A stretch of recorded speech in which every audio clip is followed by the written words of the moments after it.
Hello दोस्तों, कैसे हैं आप सब। आई होप सभी अच्छे होंगे। आज हम बात करेंगे पुष्पा 2 का स्टोरी कि क्या उसका हिंदी स्टोरी में हम आपको एक्सप्लेन कर बताएंगे। तो चलिए देर ना करते हुए वीडियो शुरू करते हैं। प्लीज़ वीडियोस लास्ट तक ज़रूर देखिएगा और आप सबसे विनती है कि अगर आप मेरे चैनल पर नए होंगे तो प्लीज़ सब्सक्राइब कर लीजिएगा, क्योंकि जितने भी मूवीज़ अपकमिंग मूवीज़ है उसका कंटेंट हम आपको हिंदी में बताते रहेंगे। तो कुछ फिल्में होती है जो सिर्फ थिएटर तक लिमिटेड नहीं होती, वो लोगों की सोच से लड़कर सारी प्रॉब्लम्स का सामना करके वर्ल्ड रिकॉर्ड बना देती है। इतिहास में इनका नाम गोल्डन अक्षरों में लिखा जाएगा। आप जितना पीछे खींचोगे ये उतना आगे बढ़ेगा। चैलेंज कितना भी हो, विनर हमेशा एक नाम, पुष्पा। देखो, पहले पार्ट का टाइटल था पुष्पा द राइज।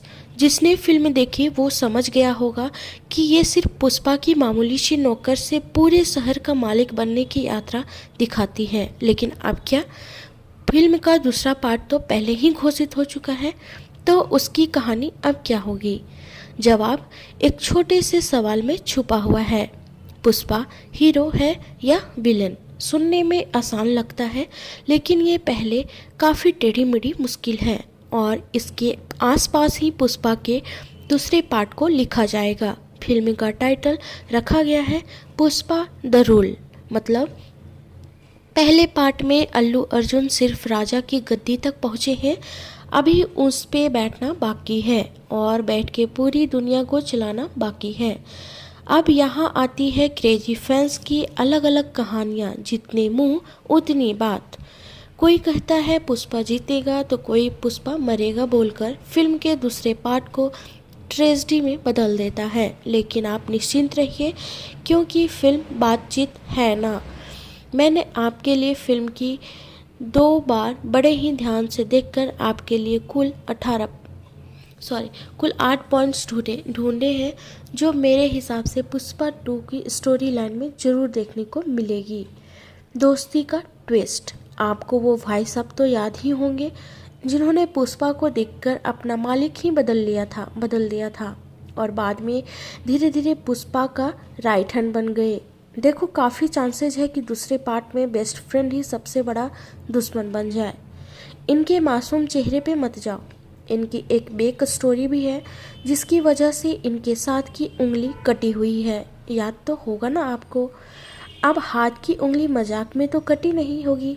ये बंदा कोई सीक्रेट एजेंट हो सकता है या फिर साइलेंट किलर, जिसका नाम है सही मौका मिलते ही पुष्पा को ठिकाने लगाना। लेकिन किसके इशारे पे वो अभी पता नहीं है। बस यहीं से निकलता है दूसरा और सबसे इंटरेस्टिंग पॉइंट, जो पुष्पा 2 की कहानी को हिलाकर रख सकता है। पुष्पा गैंगस्टर नहीं बल्कि पुलिस वाला है। चौंक गए? रुको रुको, इसमें भी लॉजिक कि आखिर ऐसा क्यों हो सकता है। पुष्पा अंडरकवर ऑपरेशन में ड्यूटी कर रहे हैं और इनका टारगेट है लाल चंदन की तस्करी करने वाली गैंग्स को जड़ से ख़त्म करना। अब वो कैसे होगा? सबसे बेस्ट उनमें से एक बनने का नाटक कर लो। पहले श्रीनू को और कोंडा रेड्डी को एक दूसरे से अलग करवाया, बाद में दोनों गैंग्स के महत्वपूर्ण मेंबर्स को जान से भी मरवा दिया। धीरे धीरे तस्करों की गिनती 0 हो जाएगी। ये इसलिए भी काफ़ी संभव है क्योंकि पुष्पा खुद इन लोगों से मिलता है, वो भी अचानक से। कोई भी अतीत का कनेक्शन नहीं, कुछ नहीं। और तस्करी का माल पुलिस की नज़रों से बचाकर एक शहर से दूसरे शहर ले जाने की चालाक तरीके से खुद पुलिस से बढ़िया और कौन जानता होगा। मतलब दाल में तो कुछ काला है मेरे दोस्त। फिल्म की शुरुआत में एक एनिमेशन प्ले होता है जिसमें पुष्पा की कहानी रिवर्स में सुनाई जाती है। ये कहानी की शुरुआत नहीं, क्लाइमेक्स है। कुछ ऐसा ही डायलॉग था, याद आया कुछ? एक गिटार जो जापान में मिलता है और काफ़ी महंगा आता है क्योंकि उसे लाल चंदन की लकड़ी से बनाया जाता है और इस लकड़ी को भारत से बाहर ले जाने का काम करते हैं अपने पुष्पा भाई। मतलब दूसरे पार्ट में पुष्पा की कहानी नेशनल नहीं बल्कि इंटरनेशनल जाने जाने वाली है। इसका हिंट भी दिया गया था पुष्पा के पहले पार्ट में, जब पुष्पा चेन्नई में माल मुरुगन को सीधा बेचने जाता है। यहाँ मुरुगन के चेहरे को तो दिखाया गया, लेकिन मुरुगन का बॉस कौन है वो नहीं दिखाया गया। बस एक आदमी छतरी लेकर मुंह छिपाए खड़ा दिखाया जाता है। ये उस सिंडिकेट का बॉस है जिसने पुष्पा बस एक छोटा सा मेंबर है, और इसी के द्वारा फिल्म का कनेक्शन जापान से जोड़ा जाएगा। पुष्पा की ज़िंदगी में दो लोग सबसे ज़्यादा मायने रखते हैं, एक पुष्पा की माँ और दूसरा श्रीवल्ली, जिसके लिए पुष्पा ने खुद अपनी ज़िंदगी को खतरे में डाल दिया था रेड्डी ब्रदर्स से पंगा लेकर।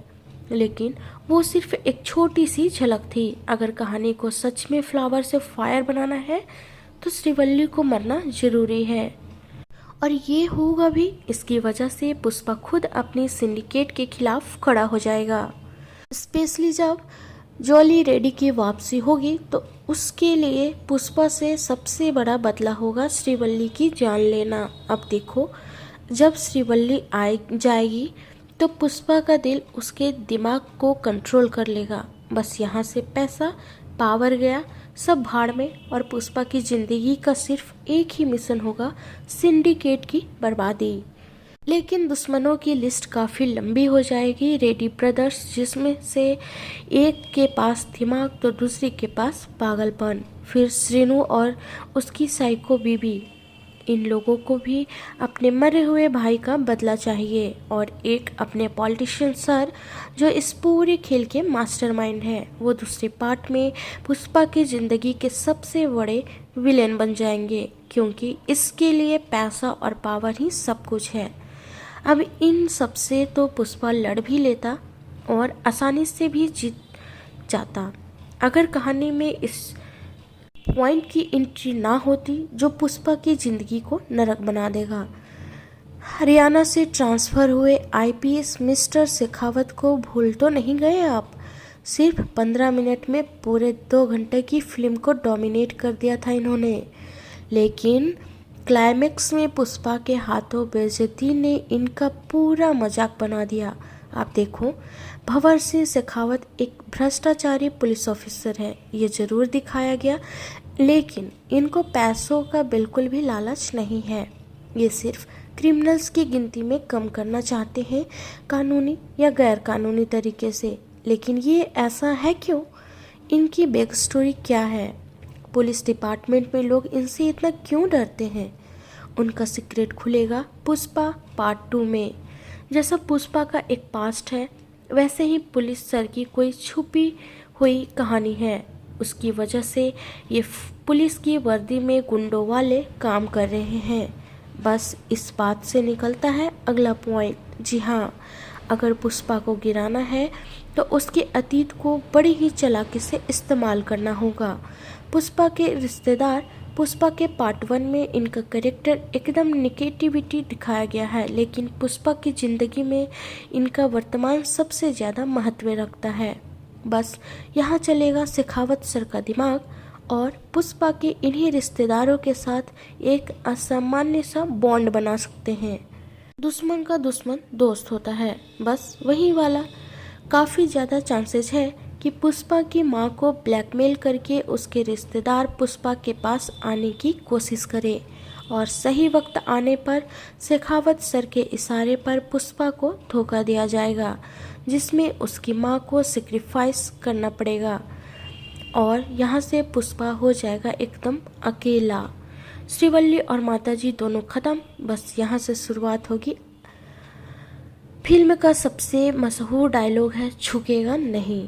पुष्पा पार्ट 2 के क्लाइमेक्स में पुष्पा के पास होंगे 2 साफ सुथरे विकल्प। पहला, पुलिस और दुश्मन के सामने सरेंडर, चुपचाप क्राइम की दुनिया छोड़कर जेल के पीछे चले जाओ, जान तो बच जाएगी। और दूसरा, फेस ऑफ, एकदम ज़बरदस्त, लेकिन सबसे बड़ा खतरा ये कि सामने वाले सारे दुश्मन बन जाएंगे और दूसरे के दोस्त, और पुष्पा भैया एकदम अकेले। इनके तो दोस्त भी दुश्मन बन सकते हैं। पुष्पा के खिलाफ पुलिस पावर और पॉलिटिक्स, इसका रिजल्ट क्या होगा? इसका आइडिया हमें दिया गया था डीएसपी गोविंद की छुपी हुई वार्निंग में, जो उन्होंने पुष्पा को दी थी।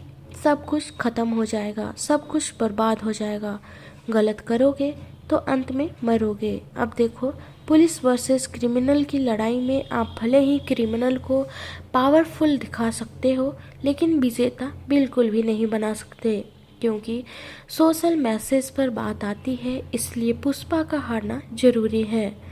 इस वाले पॉइंट को क्लाइमेक्स तक कैसे ले जाना है, ये आपको सोचना है। कोई रास्ता ढूंढ सकते हो जिससे पुष्पा जिंदा बच जाए और सामने वाले सारे हार जाएं, तो नीचे कमेंट्स में लिख दो। या फिर आप भी दिल टूटने से डर रहे हैं और पुष्पा का राज हमेशा हमेशा के लिए उसी के साथ खत्म हो जाएगा, ये लग रहा है, तो कमेंट्स में अपना दुख बांट सकते हो। मिलते हैं ऐसे ही नेक्स्ट वीडियो के साथ, तब तक के लिए राधे राधे। यानी कि मिलते हैं और भी ऐसे ही मज़ेदार कंटेंट के साथ।